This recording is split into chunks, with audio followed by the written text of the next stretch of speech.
Hello, everyone, and welcome to the Dance of the Soul with Regan Forsten and I, Natasha Venter. We are both perspectives on how does our soul walk through life.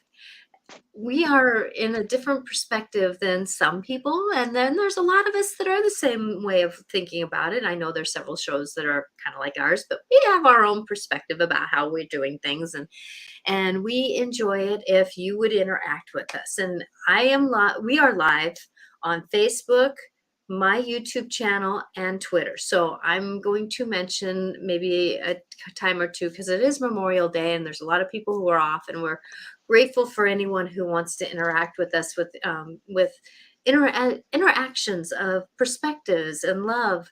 But that's the thing we want to carry is love through this destination of this show today, because it is about honoring. And so we're not here to trigger anything. We're not here to have a conspiracy theory or anything like that. We just want to mention things so that we can have a perspective and enlighten.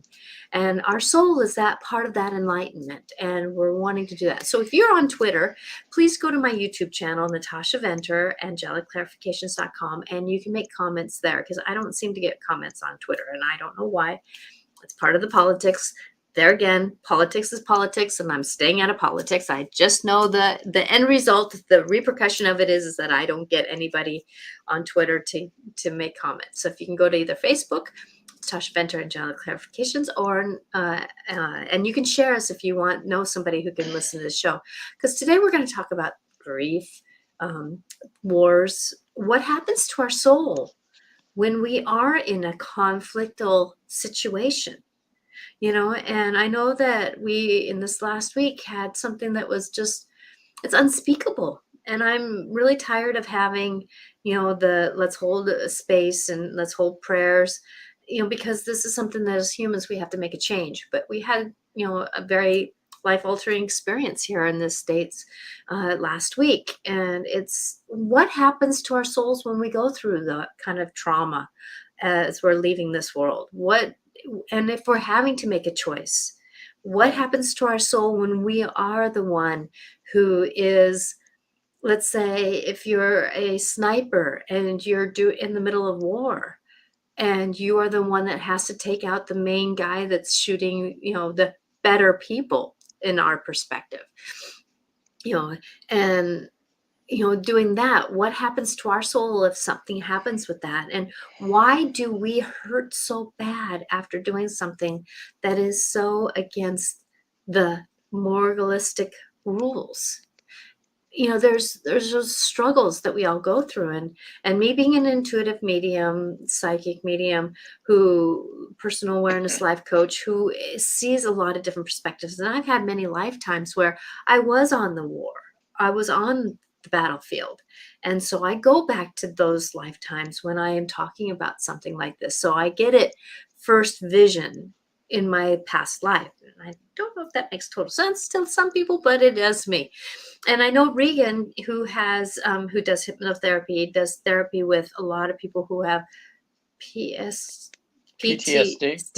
I can never say that right. Yeah. I will get it right one of these times. And through your therapy and through, the tapping and working through a lot of that kind of, so you see it firsthand and knowing how to work through that process. So with that we hope to help somebody with this show today. And if you know somebody who, like I said, who can really use it, please let them know about it, because we're here to help and we're here to support. So Regan, hi, welcome. Thank you for being here on a holiday. I know that things are kind of crazy on holidays sometimes, and it's not always easy to get away. So thank you. Thank you. It feels like Sunday's extended, because you can just feel there's more calm in the air when people have the day off. They're not so, the energy's not so busy bee. It's more relaxed, and that's the way it feels today. And I know we decided we were going to talk about Memorial Day. I mean, all these souls, all these human beings over the time that have lost their lives, and it's like at this very moment there's probably somebody dying on the battlefield over there in Ukraine. But even in countries that we don't even know about, that the government is in. A study showed that I wrote it down here. It was from some online research I was doing for the show, and it was on ABC, and they talked about that war plays an integral role in evolution. They're talking about how wars have actually helped. I mean, they say the upside of war is the aftermath. In some cases, has helped make major changes in the world. You know, Mm-hmm. like, but they said about 10%. Warfare accounts for about 10% of male deaths in the world. I had no idea it was that high. But they said that's just enough. Just thinking about that to open your eyes that we're a warring planet. You know, And we we don't like started to out think that of way. ourselves that. Yeah, Yeah. and so you and I, in our Newton research, where we help people achieve a deep state of trance, and in that trance they go to past lives, and a lot of them find themselves warriors or in conflict, or maybe that's how they die in a past life. For some sort of cause. And then, of course, beyond that, in our process, we have people go to the afterlife, spend a few hours there, and a lot of times they can get answers to their questions there. Mm-hmm. But a lot of times it's the people who have lost ones, and they wonder, "Oh, my husband died in the war. What was that all about?" And they get the answers of, usually it's just something that was meant to be. I mean, Mm-hmm. they get answers, and they get stuff from a higher perspective.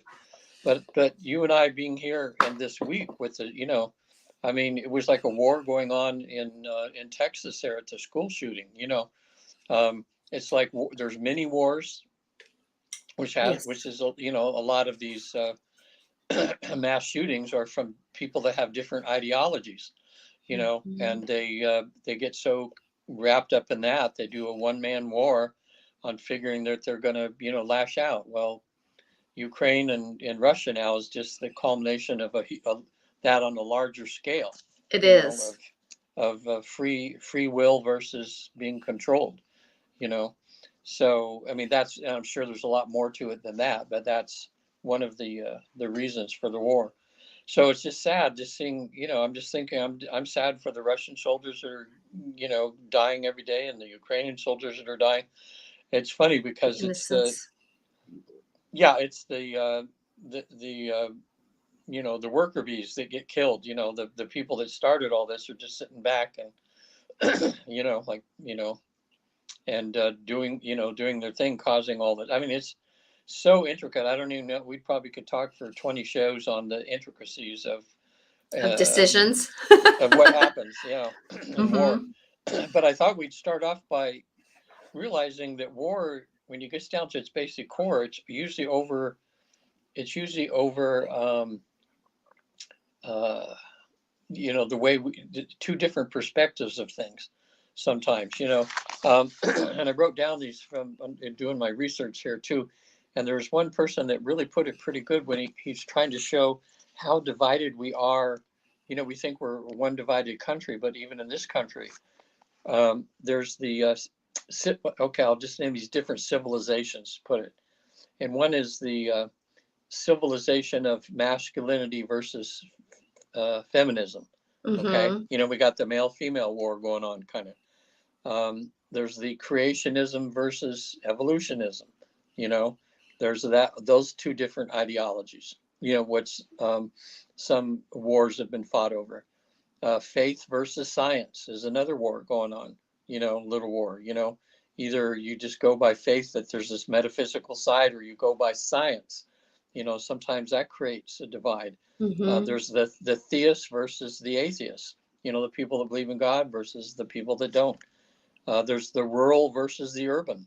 You know, a lot of times in societies, there's a whole different viewpoint on if you live a rural life than you do if you're an urban person. You have different Exactly. wants and needs, and so there's that division. The Democrat versus Republican, which has become a huge divide. That's a huge war. Yeah, physical versus metaphysical. Some people only believe in the physical, other people. So there's this arguments going on. And then there's the living free versus living in a controlled society, you know, and socialism versus capitalism.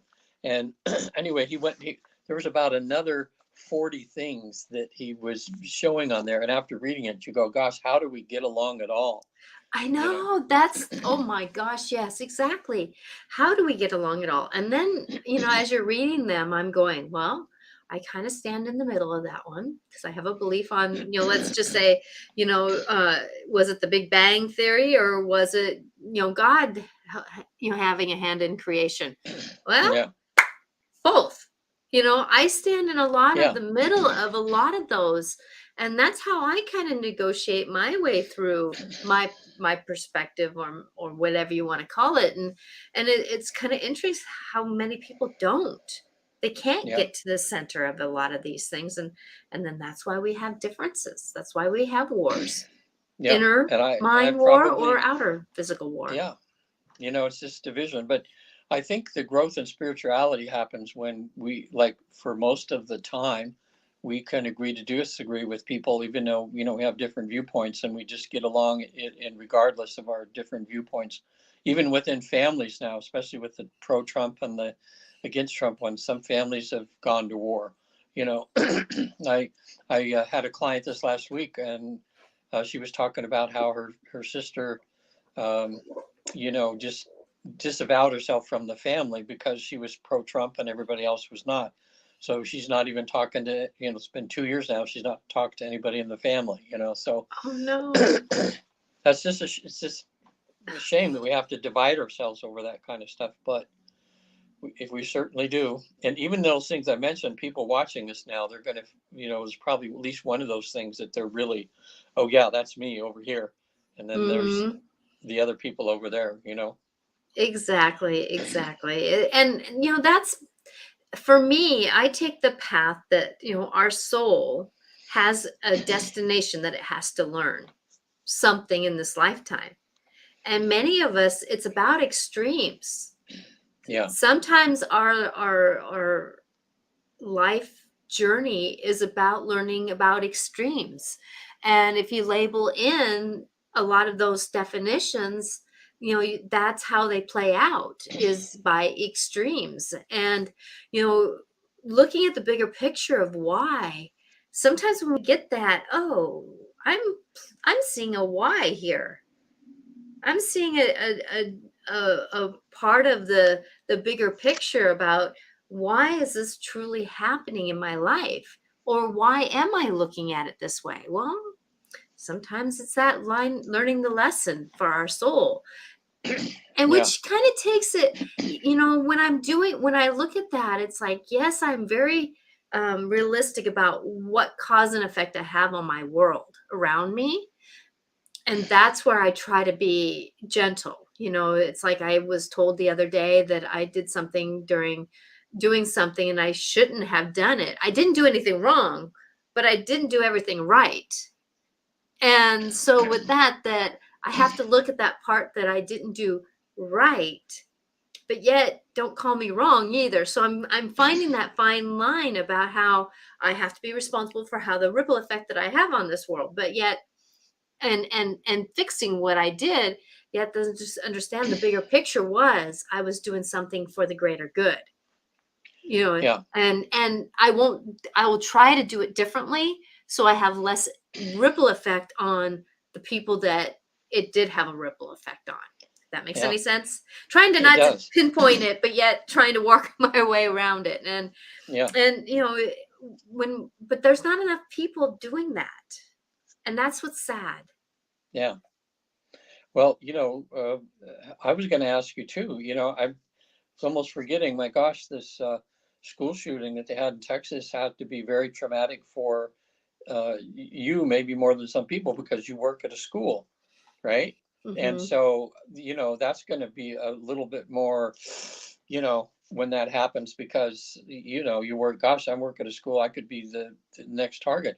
How do the, how do the children, was there discussion about this at school this week with, after that happened? Did the school do anything to calm the students, or, because, children, when they hear this or something, to them, it's like, oh my gosh, we're next. I mean, they don't know how, especially with the young children, they don't know how to, um, they haven't reached this rational reasoning yet, Yes. and they just Yes. see something like that, and they could be afraid to come to school. And that is up to the parent, to send their kid to school the next day. And that Yeah. is a respect that we have. The thing is, though, that we as a school are responsible for what we say.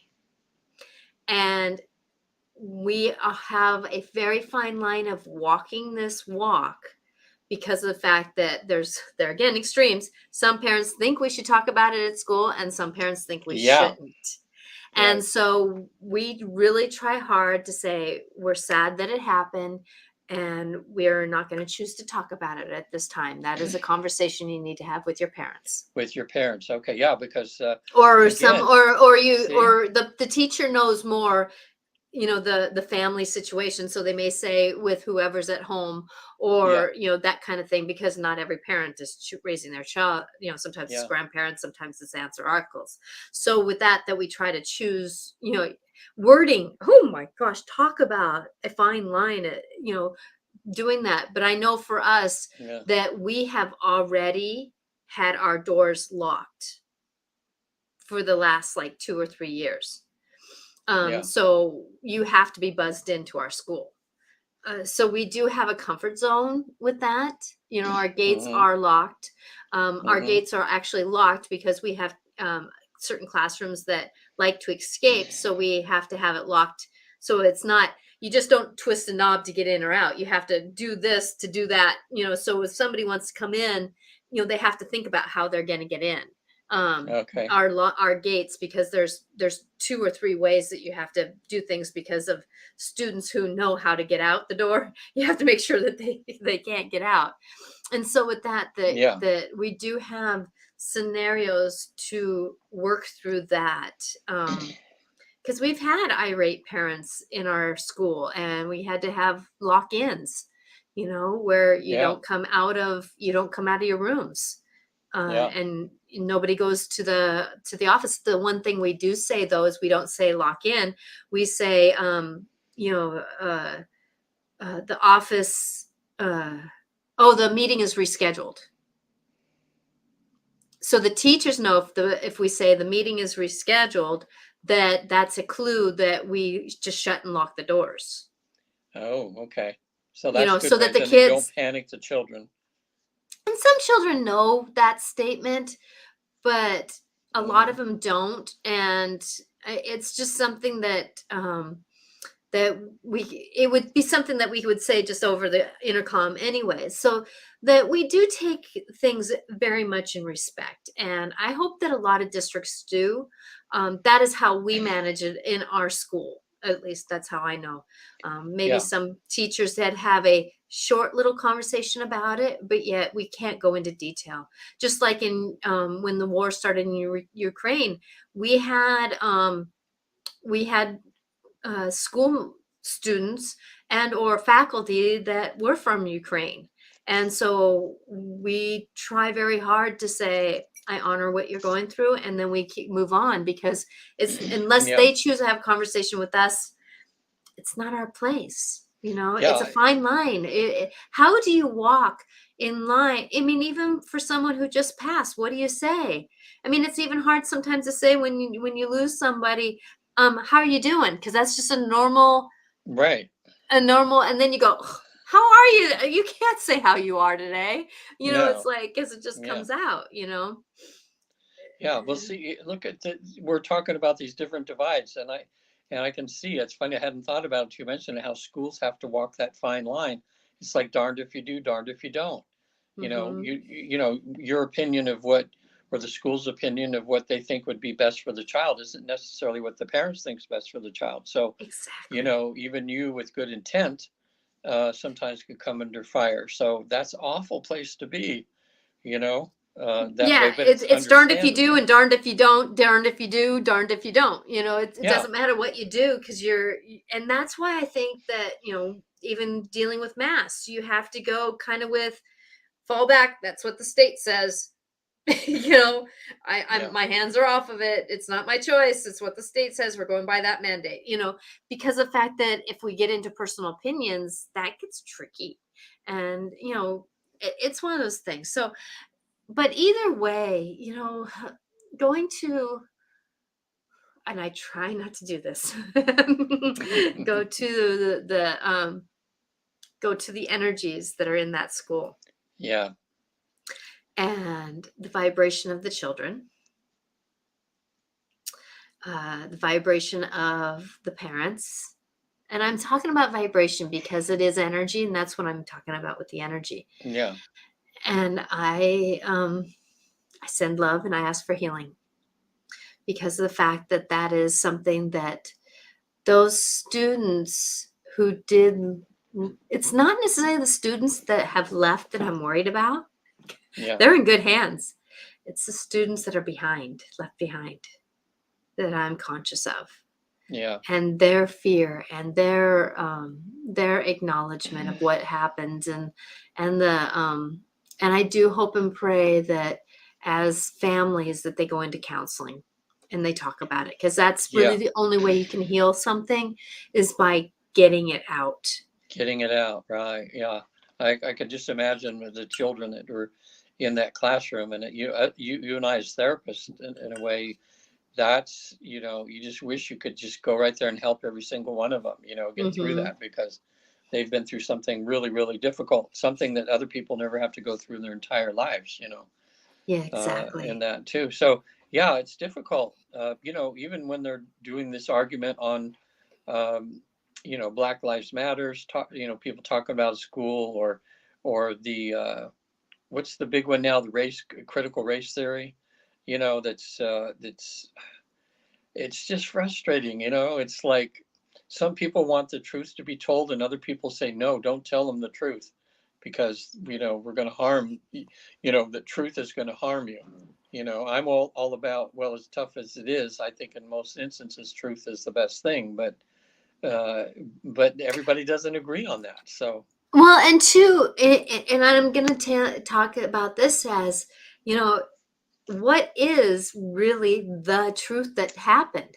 right. Because there isn't the truth. It's a truth that happened around that scenario. Because if you Right. talk to Joe, Joe has his truth, Peter has his truth, Yeah. Samantha has her truth, and Lily has her truth. And if you notice, I'm pointing in different directions because they're all going to have different perspectives. Right. And so with that, the one thing that I do, and as we're talking about this, there's a picture of a African American little girl, now an adult, but at that time a little girl in the 60s, standing on a school doorway with police around Oh, her I've seen that. to Yes. escort her in, and feeling the fear of that young lady. It's not about if she was black, white, purple, pink. It's not Yeah. about that.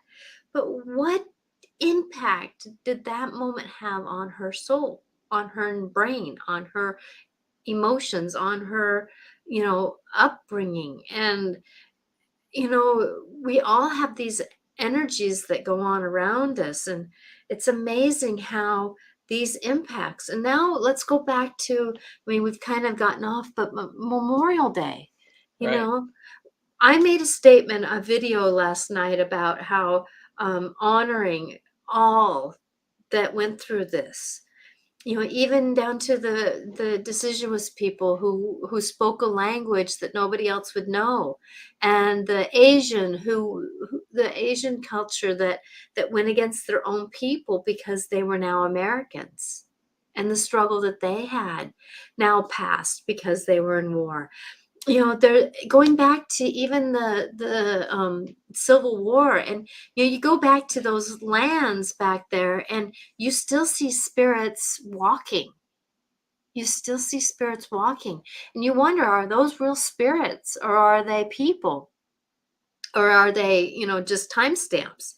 Well, Hmm. they could be a little bit of both, because sometimes that moment, a young a young kid of 14 in the Civil War fighting for something he believed in, was still only 14. And that shock of being shot could have kept that soul around there for a long time. Now, I'm not saying, and it could be an essence of a soul that was very, Yeah.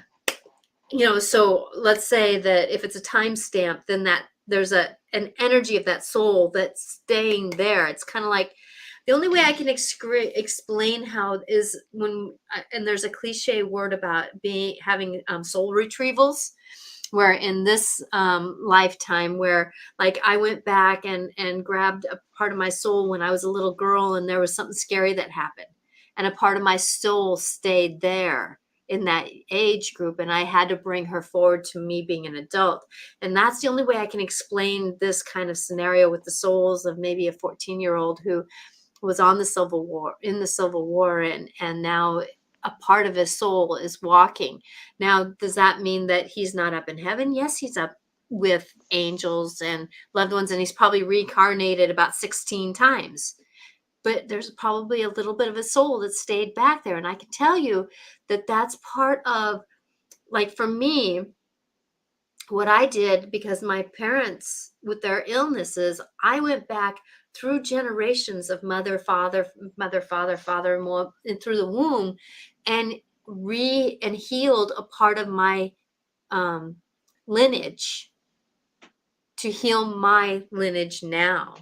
And Mm-hmm. so I brought healed that so that that timeline can do some work. So people who may be alive now can go back and reclaim part of their soul that's still back there. But that's what doing hypnosis is about. That's where doing Yeah. soul retrieval and soul knowings can happen. So both Regan and I can help with that. Because if we're not feeling, if we keep having dreams of being on the war, we can go back to that and gain that part of your soul that had that moment and Yeah. stayed there because of fear. And, and there's a part of me that, I know for me that I at one time was an angel on a war field, taking souls off and helping people who are alive get off the field, giving them encouragement to keep crawling, you can go, you can go. And I was Wow. that angel. And part of me even knows that needed to come, that part of me needed to come forward to today so that I knew how to go through my own personal battlefields. Yeah. Well, it's funny. The more in doing this afterlife research and having all these over 70,000 people visit the afterlife and come back, we get to know certain things, but there's always splinters of that. There's always, like the more questions we get answered, the more questions pop up, and it Mm-hmm. just goes deeper and deeper. But what you were saying about, souls leaving imprints here, that maybe what people see as ghosts or something is just an imprint of energy, so in some cases and everything. But it makes sense, because what we have found out is that, as we mentioned on the show a few times before, is when we're back home where we were created in the afterlife, um, and we decide to come down in a body, we don't send all of ourselves into the body. We always Mm-hmm. leave portions there. So, okay, that's in general what we've discovered. We found out, so there's always a higher part of yourself that's there that I witness. I did. That's one of the most beautiful things I witness in these life between life sessions, is seeing when my clients merge with that higher self, and all of a sudden out Uh-huh. comes another more beautiful personality of themselves. Uh-huh. This one has the higher viewpoint. It's like I So can actually be yeah, like so that. I just had an aha moment. Okay, so since there's always some of us there, that doesn't mean that our soul, like, some people, there's some souls that are advanced enough to where they can take on two lives at one time. They put a certain percentage of into, where they're uh, you know they're two different personalities or two different human beings at the same time, because they split their energy up.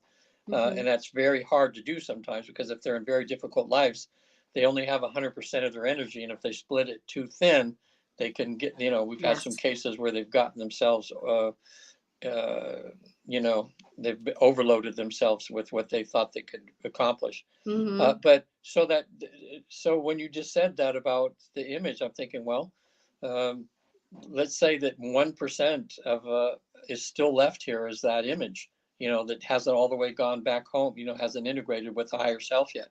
There could be all these different parts of souls that for some reason are shattered a little bit, Mm-hmm. and the energy is in different places at once.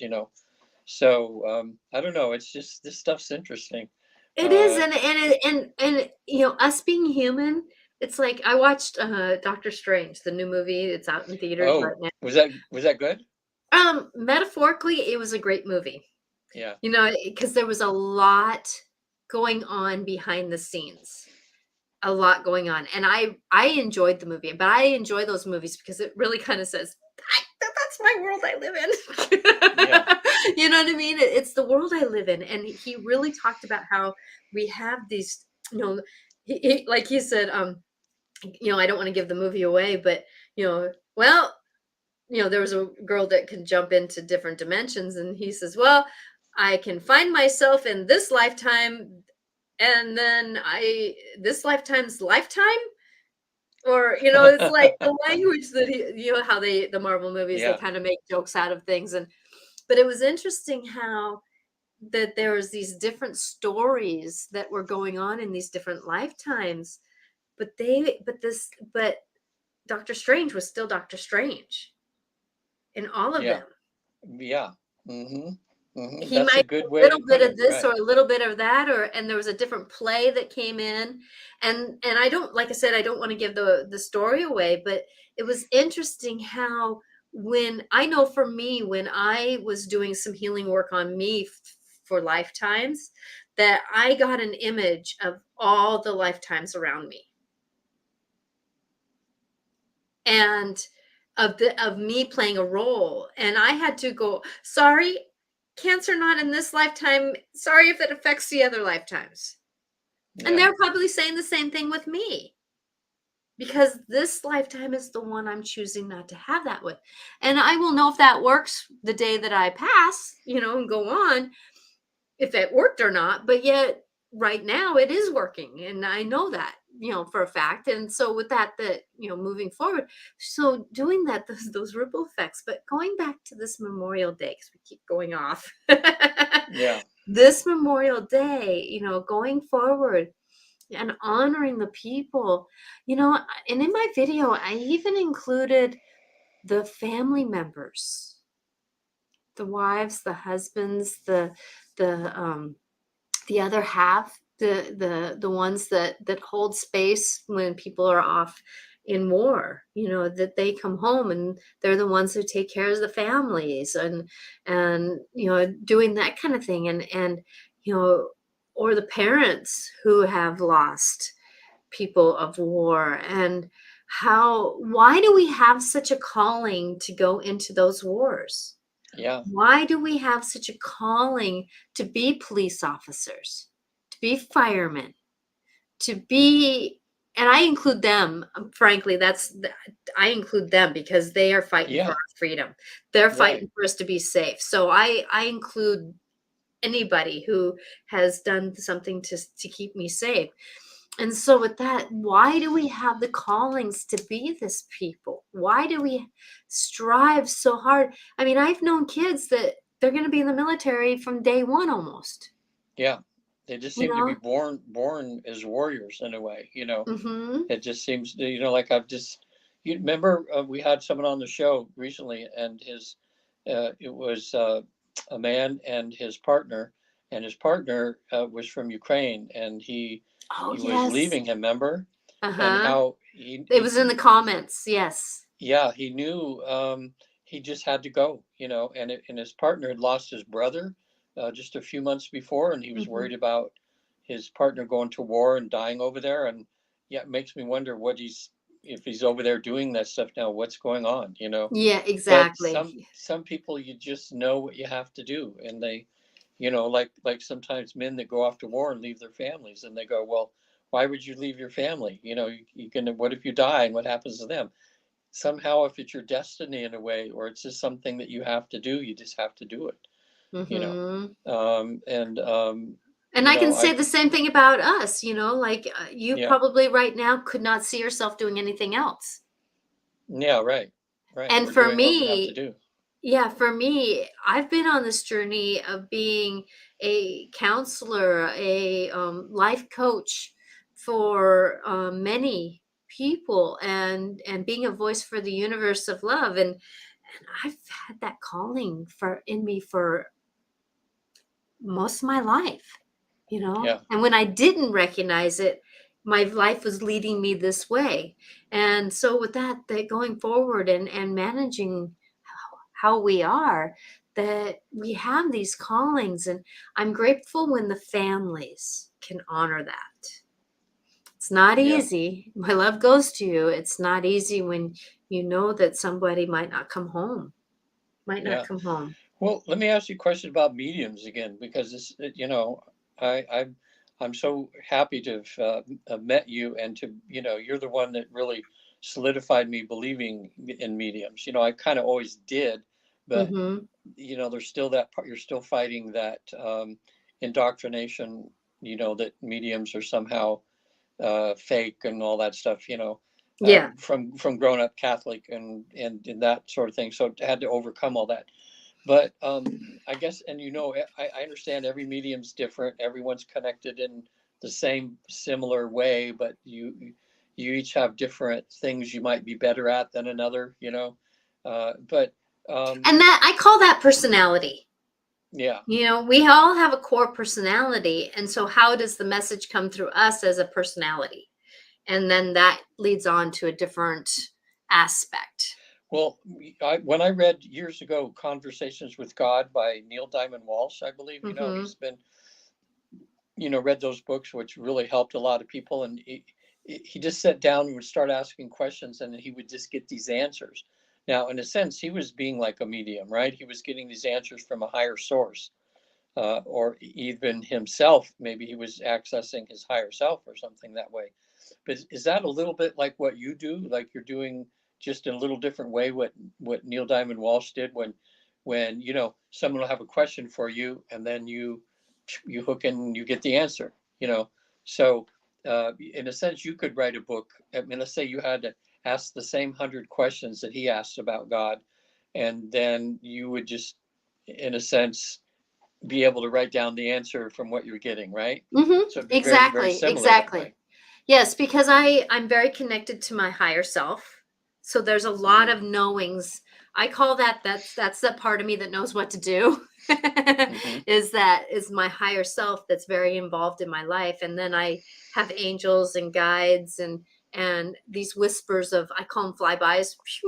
And I grab that information and I bring it down and know it and be with it. And there's that fine line between um I'm the veil. For me, for a lot of people, the veil is very thick. They don't see Yeah. spirits around them, they don't see the fairies, they don't hear the fairies, they don't recognize what's around them. The veil is pretty thin or thick. And then they go into a house that's haunted, and that veil is thinner, so they're able to see more, they're able to Mm. interact more. For me, that veil around me is pretty thin naturally, and it always has been. So I do interact, and that's that practice of trust. Hmm. I've got a couple people that I've worked with and help them get more in their trusting of who they are, and that's that thing that works towards practicing and trusting and practicing and trusting, because if we don't trust, then that veil can't get thinner. Yeah. Well, so does it help in your life? Let's say, well, the school shooting or the Ukraine war or something. If there's a part of you that kind of just says, "Hey, Angel Gabriel, kind of what's going on," and you get a little bit of a higher perspective, and then you can kind of get through the day better than some of us that take on so much of that worry and so much of that stuff, because we don't see the bigger picture in everything, Mhm. where it's heading to. Or does when you get this higher perspective and it's filtered through your human self, does it make you even more anxious and nervous and that, or does it? Actually, no, and I think it's because the way that I am built, Mhm. that I do get anxiety. it's part of my networking. Mine is more about, let's say, me being a passenger in a car and that kind of thing. And so there again is working on the trust. But a lot of times for me, okay, so perspective is the big key here. So let's say somebody is arguing with somebody else, and I can see in an energy field, kind of like the ticker, it's like cartoons, where you have the little bubble that's up above Yeah. them, and there's these little words that are going off. Well, I get those kind of wordings over situations. And it's that higher perspective, perception of how things are navigating. And it's kind of interesting how it works. Like I was having a conversation with someone, and and they went into their story of, and I went, oh, but they don't want this to happen. They don't want that to happen. And he goes, oh, I didn't have that perspective, because I saw an image of something else, even though what that person was saying wasn't wrong, that was kind of tasted into this, but there's another avenue that was going on around it. So I do get a lot of scenarios. That's why I think that I can have a form of empathy for someone who is the shooter. Yeah.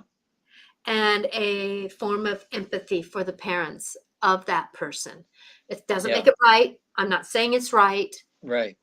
I'm saying, oh, and then I go to maybe a student in my school that I work in and go,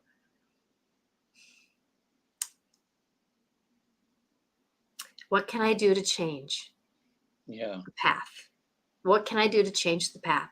By adding love in. And that's where there's been a disconnect somewhere, a disconnect from somewhere. And we're in a generation of really getting to feel. Our kids are feeling everything, and yet we don't teach them how to do it correctly. And it's a heartache. It's a heartache that's happening. It's a very big heartache. Well, it's interesting what you said about empathy for the shooter, because there was somebody, one of my clients experienced a life where he was in the gas chamber, and that. And after he left that body and was, back home again, he felt uh, more empathy. He knew what he had gone through was difficult, and it was a learning experience. But he had more empathy for the soldier that was dumping the gas things down the tubes or whatever they did there, and Mm-hmm. thinking about what he must be going through internally, and with and the karma that he was creating and everything. He said it was much greater than what he went through. So it's very interesting how, instead of having hatred or something for the person that did that, it was just like, whoa, that person's really going to Yeah, go through some tough stuff. exactly. And I don't want to say, because I have dislike for what happened. Of course. I have empathy for the humanity of it, the humanness of it. Don't make Yeah. it right. I'm not saying it's right. I pray every day that we don't have another situation like that. But there is something about the humanity. It's kind of like for me when I'm doing a session with someone, and they're talking about someone in their family, and I go, were they abused when they were younger? All through their Right. childhood? Mm-hmm. And they go, yeah, they were. Well, I wouldn't I be angry and hurt if I was told to shut the frick up and don't Mm-hmm. tell anybody about it? And you had to stuff all those emotions down? Wouldn't I end up being an angry person? Yeah. Oh yeah. That's where I go. I put my foot into somebody else's shoes a little bit to get that flavor of, oh, and it doesn't make it right. I'm saying that again. I do not at all claim that the action is okay. And I do not know Right. the answer because there's so many perspectives on this answer. And Yeah. it's not just one. It's not just one. Well, look at Putin right now. Um, I know if you see in the higher perspective and looking him as soul is right now, whatever he's going through, whew, he's creating a lot of something there, but there's just, when you look at it in the bigger picture, it's like not excusing anything that he's doing because he's really creating havoc there. But in the bigger picture, there, you just, and part of me feels sorry for him that he's got to have a lot of stuff to clean up. I mean, ooh, Hmm. to get to where he's, you know, Well, I feel like he's also playing out a lot of the energy of the land. right. Yeah. This is why I say it's very, I mean, it would be great if we could just have Angel Gabriel on a third screen here right now and just talking to him, or like a council, and And some of they're, these that things. right now they're saying there's a lot of this that's going on and that's human, Yeah, and we're here just to support and help. So they're like going, I know.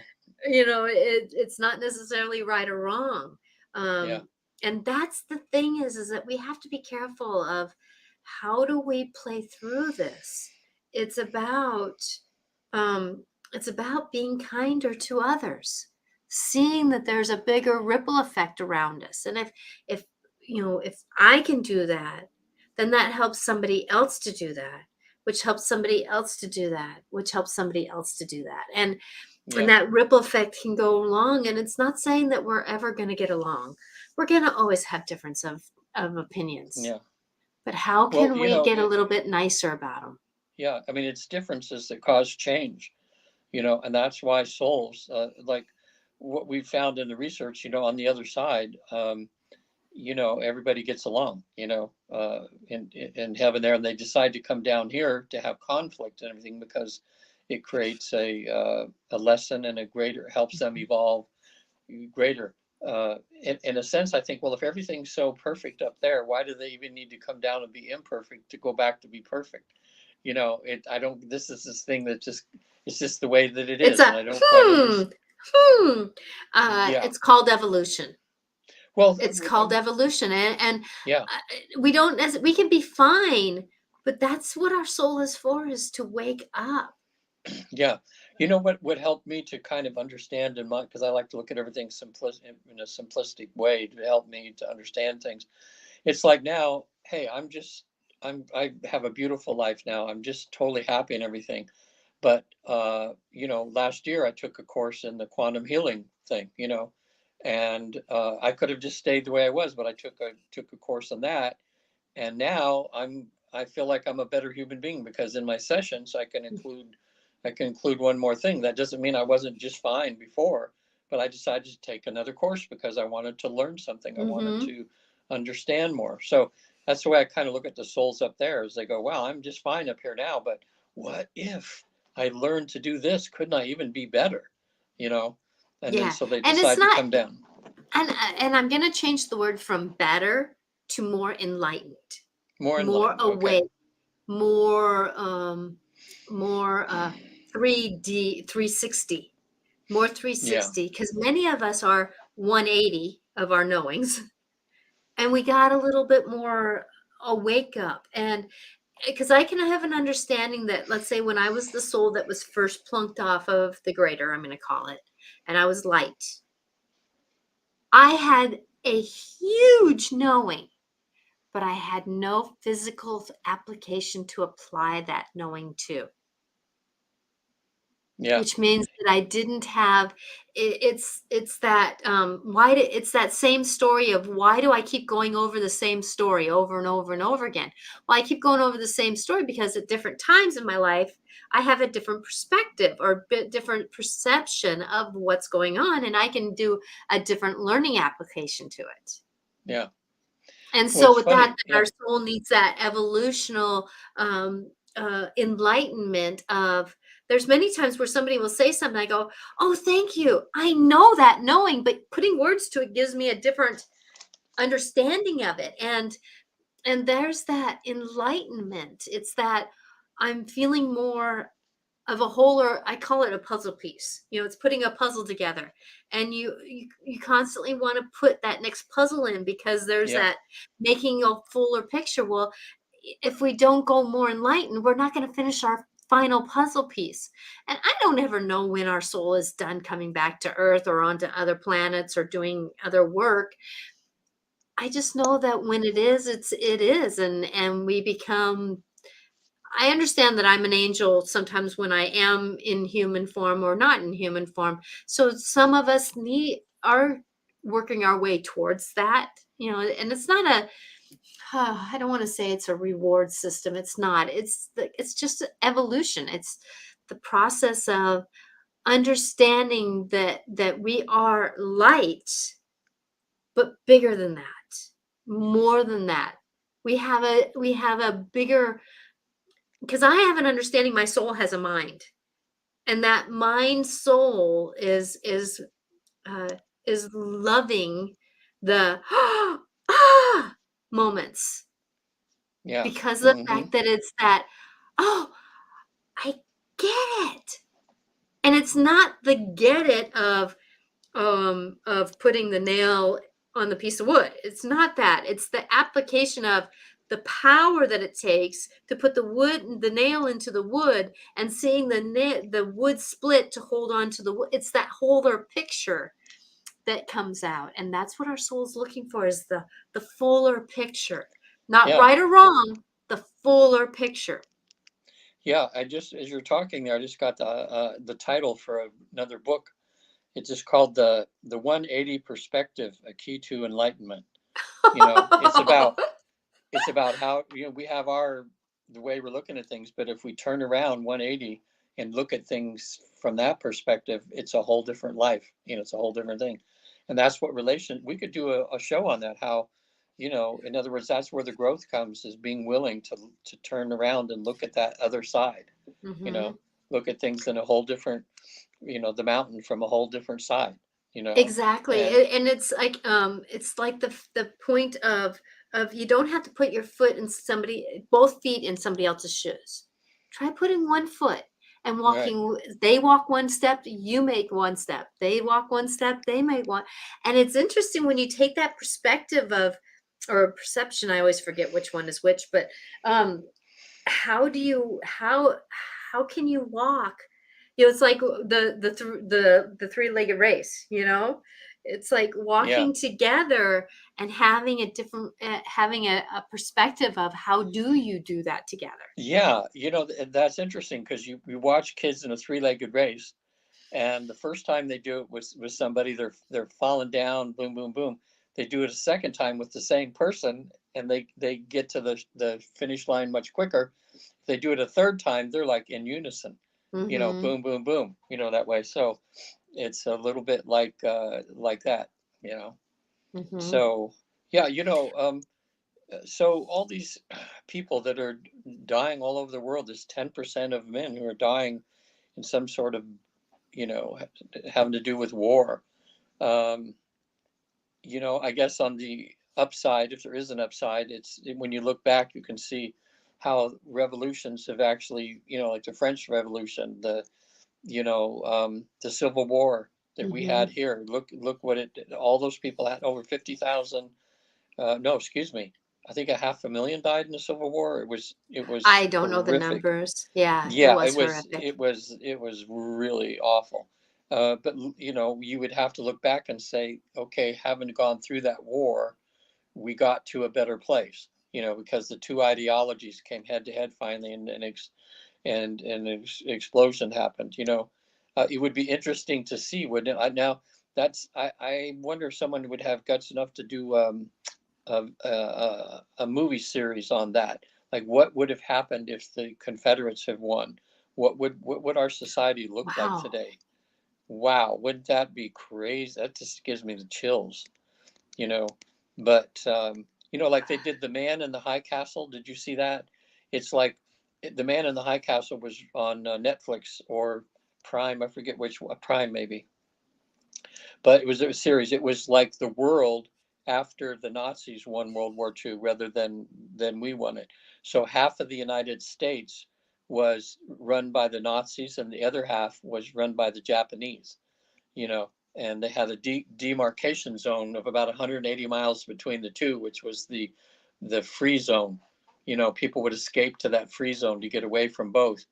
And then, and of course, then the Nazis are trying to figure out how to get rid of the Japanese, and the Japanese they know the Nazis are coming after them next, you know.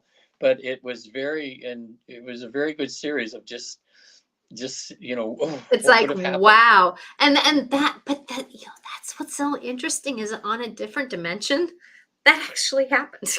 Yeah, I mean, That, see, and this on is, that one over there, or that one up there, you know, that one over, you know, it's like you just kind of go into, oh my yeah. gosh. Yeah. You know, the more we're learning from our spiritual work is that anything and everything and all possibilities. You know, there was a book called One. I think with the man who wrote Jonathan Livingston Seagull, which was a Mm-hmm. huge book back in the 80s and 70s that helped bridge this physical, metaphysical kind of thing, you know, Yes. to people. It was Mm-hmm. a real awakening for people to read that book. His second book was called One, and it was about somebody waking up and they were in a different, they were the same person, but they were in this alternate universe, Reality. whether Mm-hmm. alternate reality, and the opening up of all that, and that was really. But now it's I watched two series this last week, and it's all about alternate realities, and one's Mm-hmm. called uh, well, the night sky with Sissy Spacek and CG. I wanted to call him CK or something. Simmons. He's this guy that does the commercials for Farmers Insurance. Ah, You know, he's mm-hmm. in everything, and they're an older couple. And I won't give the whole story away because it's got really good reviews. It's a little soapy, but it's kind of cool in a way. It's this old couple, and Sissy Spacek says, "Can we go see the stars again tonight, honey?" And he goes, "You want to go again so soon?" And she goes, "Yeah." So it shows that she's in a wheelchair and he's wheeling her out to the shed, and he pulls his bench aside and they go down in this tunnel, and then they see this door which looks like some kind of material that's not Mm-hmm. kind of from around here. Anyway, they go in there and they get in the middle of this thing and like an elevator, and when they get down the other side and they go out, they're in a different planet, you know, and they just love just watching out the window, just sitting there and just looking at how beautiful this desolate other planet looks like. And that's Mm-hmm. how the series starts. So it's like, what, you know, Wow. uh, Wow. Well, I know so that's what Doctor Strange was about a little bit too. similar So stuff. See, so similar I think, stuff. so do you It's think coming out, do you think that that's the higher self spirit that's helping our whispering world. to it? Yeah, Hmm. getting us prepared, you know, because everything in the last 10, 15 years has been about alternate universes and other dimensions. And Exactly. it's not so weird to talk about that now as it was 10 years ago. Exactly. Well, And you got Skywalker Ranch on. You have, right, you know, even the talking about portals.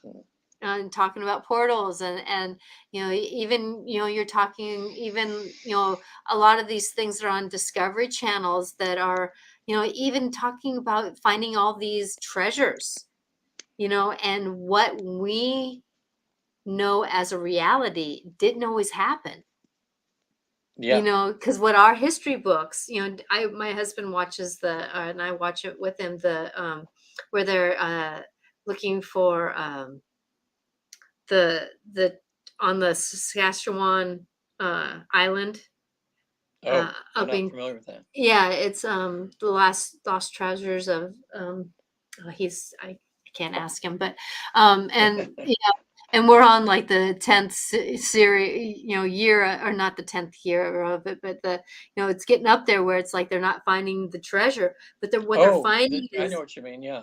yeah they're finding that you know who truly was the first ones on On this yeah. continent, you Yeah, know? they found something they thought was from the Knights Templar or something Oh, with the yeah, cross with they the little thing, and it mhm. shows that, you know, how did that get there at that time period when that, yeah.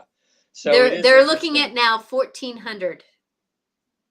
Oh, 14. Yeah, they're looking way, way back. Oh, That as okay. soon as they had any ships that could come over, that's when they started coming over. But we're getting off track now. Yeah. But because now it's just a little after 5. So Yeah. that's the thing is that when we're going through life, to kind of close this up, that perspectives, perceptions, and understandings of why we're here, it's really to figure out how to walk a cleaner life.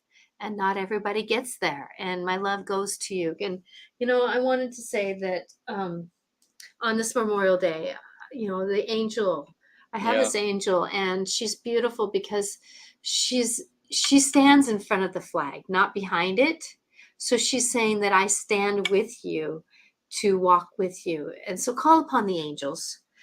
You may not be, they don't care about what you believe in, but call upon the angels and they will support you in your Yeah. journey and in your grief. And I know there's many that are walking in grief right now. And as soon as I heard anything about the school, I blanketed that whole area in love, because the fact that that's the only thing that can really support Yeah. our journey is finding someone that can help you with love, because love does heal.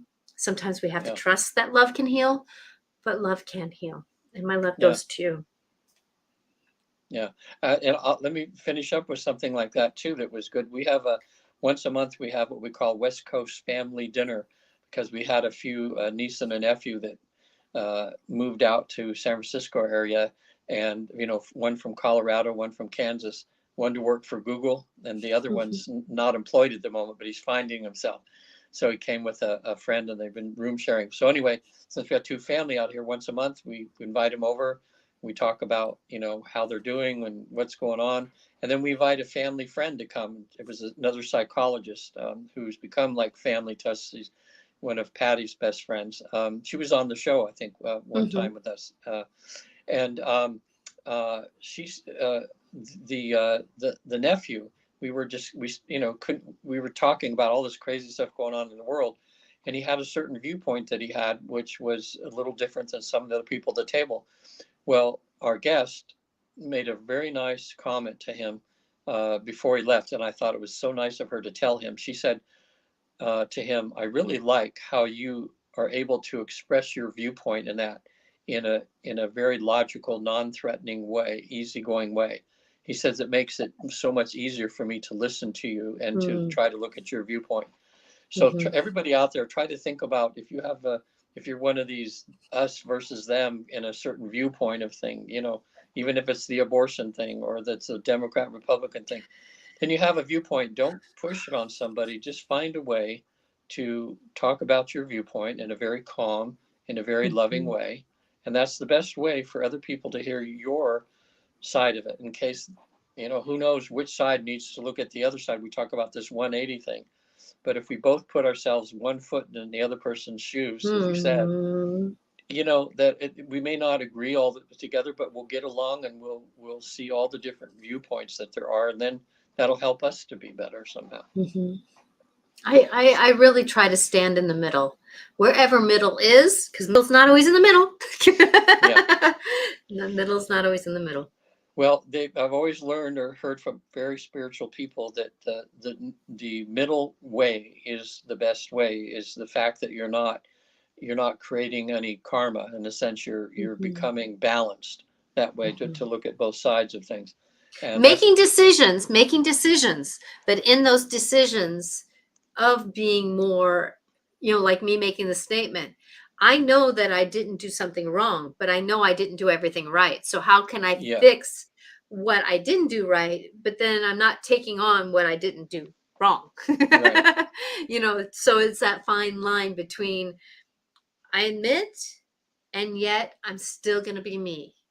Yeah, it's a little difficult talking about the neutral way, because it can, depending on how you look at it, it can get it begs It's for a tricky. really good discussion, right? Yeah, because it doesn't mean you're accepting anything or saying one person's right, one person's wrong, or you just don't want to get involved in everything. It's like people that are Christians, it's like what Jesus would do. He sees everything going wrong. He loves everybody the same. He forgives everybody, no matter what they do. I mean, it's because he's able to see the bigger picture, the both sides of everything at once, that way. So, Yep, exactly. So I and a lot of times I go into and I don't want to try to understand this. I'm asking for healing on this, and I'm sending love. I'm yeah, asking for and I don't want to go there. My brain is not big enough to go there. So I just make a statement. I'm asking for healing on this, and I am sending love. yeah, and I'm just asking for a bigger perspective all the time on everything going on in this world, because I Mhm. know that's the only way to get through it without emotion, to keep yourself emotionally balanced, is to get. More of the bigger picture. Mhm. So Exactly. anybody, I'll just say, anybody wants to get a hold of me, visit theafterlife.com. It's right there on the screen right there. I'm with the Newton Institute, one of 250 trained therapists in 46 countries, and we have a process whereby, in a deep state of relaxation or trance, as some people call it, which most people can reach, you can actually visit past lives easily and go beyond there to visit the place you go between lives, which we would call heaven.